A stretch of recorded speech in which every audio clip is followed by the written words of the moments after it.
Praise the Lord. ലൂക്കോസിന്റെ സുവിശേഷം 6-ാം അധ്യായം അതിന്റെ 31-ാമത്തെ വാക്യം ഇങ്ങനെ പറയുന്നത്, മനുഷ്യർ നിങ്ങൾക്ക് ചെയ്യണമെന്ന് നിങ്ങൾ ഇച്ഛിക്കുന്നത് പോലെ തന്നെ അവർക്കും ചെയ്യുവിൻ. നമുക്കൊക്കെ ഒരുപാട് ആഗ്രഹങ്ങളൊക്കെ ഉണ്ട്. മറ്റുള്ളവരൊക്കെ നമുക്ക് വേണ്ടി ഇന്നതൊക്കെ ചെയ്യണം, മറ്റുള്ളവർ നമ്മളെ ബഹുമാനിക്കണം, മറ്റുള്ളവർ നമ്മളെ സ്നേഹിക്കണം. യേശുവിനോട് നമ്മൾ പറയും, കർത്താവേ നീ എനിക്ക് ഇങ്ങനതൊക്കെ ചെയ്തു തരണം, ഒക്കെ നല്ല കാര്യമാണ്. പക്ഷെ വിശുദ്ധ വേദപുസ്തകം പറയുന്നു, മറ്റുള്ളവർ നിങ്ങൾക്ക് ചെയ്യണമെന്ന് നിങ്ങൾ എന്താണ് ആഗ്രഹിക്കുന്നത്, ആദ്യം നിങ്ങൾ അത് ചെയ്യ.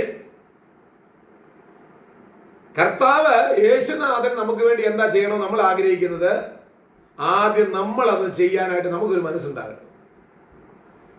യേശു കർത്താവ് പറഞ്ഞു, ഞാൻ സ്നേഹിക്കുന്ന പോലെ നിങ്ങൾ സ്നേഹിക്കും, തമ്മിൽ തമ്മിൽ സ്നേഹിപ്പീൻ. ആ വായിച്ച വേദഭാഗത്തിന് താഴേക്കൊക്കെ വായിക്കുമ്പോൾ നമുക്കത് കാണാൻ പറ്റും. നിങ്ങളുടെ ശത്രുക്കളെ സ്നേഹിപ്പീൻ, അവർക്ക് നന്മ ചെയ്യുവീൻ എന്നൊക്കെ പറയുന്നു.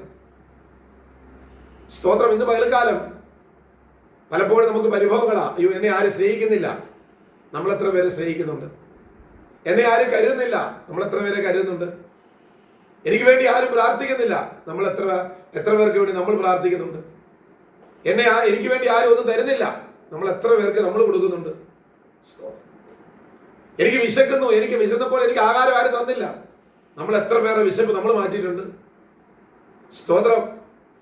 പ്രിയപ്പെട്ടവരെ, പകരത്തിന് പകരം ചെയ്യാതിരിക്കാതെ ആദ്യം നമ്മൾ മുൻപന്തിയിലേക്ക് നമ്മൾ ഇറങ്ങി ചെയ്യാനുള്ള ഒരു മനസ്സ് നമുക്കുണ്ടാകട്ടെ. അവർ ചെയ്തിട്ട് ഞാൻ ചെയ്യാമെന്നുള്ളതല്ല, ഞാൻ ചെയ്തിട്ട് അവർ ചെയ്യട്ടെ എന്നുള്ളൊരു പ്രവണതയിലേക്ക് നമ്മൾ എത്തണം. അങ്ങനെ വരുന്നുവെങ്കിൽ നമുക്ക് വലിയ അനുഗ്രഹമാണ് ഇന്ന് പൽക്കാലം ലഭിക്കാൻ പോകുന്നത്. യേശു അതാ ചെയ്തത്. യേശുവിന് ഒരാൾ എന്തെങ്കിലും ചെയ്യുന്നതിന് മുൻപ് തന്നെ യേശു ആദ്യം അവർക്ക് വേണ്ടി ചെയ്തു, ഇല്ലേ? വിശന്നിരിക്കുന്നവർക്ക് യേശു ആഹാരം കൊടുത്തു, രോഗികൾക്ക് യേശു സൗഖ്യം കൊടുത്തു, മരിച്ചവരെ ഉയർപ്പിച്ചു. ഇതൊക്കെ യേശു ചെയ്ത കാര്യങ്ങളാണ്. അതുപോലൊക്കെ നമ്മൾ മരിച്ചവരെ ഉയർപ്പിക്കണം എന്നുള്ളതല്ല ഞാൻ പറയുന്നത്. പക്ഷേ അതിനേക്കാൾ ഉപരിയായി മറ്റുള്ളവരെ നമ്മൾ സ്നേഹിക്കുന്നെങ്കിൽ അവനെ കൊല്ലാതെ കൊല്ലുന്ന ഒരു അനുഭവം, സ്നേഹിക്കാതിരിക്കുന്നുവെങ്കിൽ കൊല്ലാതെ കൊല്ലുന്നതിന് ഒരു എന്നാൽ നമ്മൾ മറ്റുള്ളവരെ സ്നേഹിക്കുന്നുവെങ്കിൽ നമ്മളെ കൊല്ലാൻ നിൽക്കുന്നവൻ അവൻ നമ്മളിലേക്ക് അവൻ കടന്നു വരുവാനിടയായിരിക്കും. ആകയാൽ ഇന്ന് പകൽക്കാലം മറ്റുള്ളവർ നിങ്ങൾക്ക് ചെയ്യണമെന്ന് നിങ്ങൾ എന്താണോ ആഗ്രഹിക്കുന്നത്, ഇന്ന് പകൽക്കാലം നിങ്ങൾ ആദ്യം അവർക്ക് വേണ്ടി അത് ചെയ്യുക. നിങ്ങളെ സ്നേഹിക്കാത്തവരുടെ അടുത്തേക്ക് നിങ്ങൾ ചെന്ന് സ്നേഹിക്കുക. നിങ്ങളോട് സംസാരിക്കാത്ത ആളുടെ അടുത്തേക്ക് നിങ്ങൾ ചെന്ന് സംസാരിക്കുക.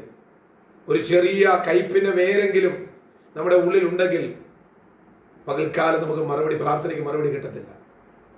കയ്പിന്റെ വേരിനെ നിശേഷം നമ്മുടെ മനസ്സിൽ നിന്ന് മാറ്റി ഇന്ന് പകൽക്കാലം പ്രത്യാശയുള്ള സന്തോഷമുള്ള ഒരു ഹൃദയത്തോടെ മറ്റുള്ളവരോട് ഇടപെടുവാനും, കയ്പിനെ മാറ്റി ഹൃദയത്തിൽ മറ്റുള്ളവരുടെ നന്മയ്ക്ക് വേണ്ടി ഒരു വാക്കെങ്കിലും പ്രാർത്ഥിക്കാൻ നമ്മൾ തുടങ്ങുന്നുവെങ്കിൽ തീർച്ചയായിട്ടും നമ്മയും നമ്മുടെ തലമുറകളെയും ദൈവം മാനിക്കും.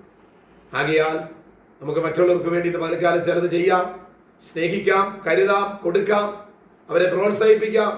അവരിൽ നിന്ന് നമുക്ക് എന്ത് കിട്ടുമെന്ന് പ്രതീക്ഷിച്ചിട്ടല്ല, നമ്മുടെ കർത്താവ് നമ്മളോട് പറഞ്ഞതുകൊണ്ട് നമുക്കത് ചെയ്യാം. ആകയാൽ ഈ വചനം നമുക്ക് എല്ലാവർക്കും അനുഗ്രഹമാകട്ടെ എന്ന് ഓർപ്പിക്കുന്നു. കർത്താവിന്റെ കരങ്ങളിൽ നമ്മെ തന്നെ സമർപ്പിക്കാം.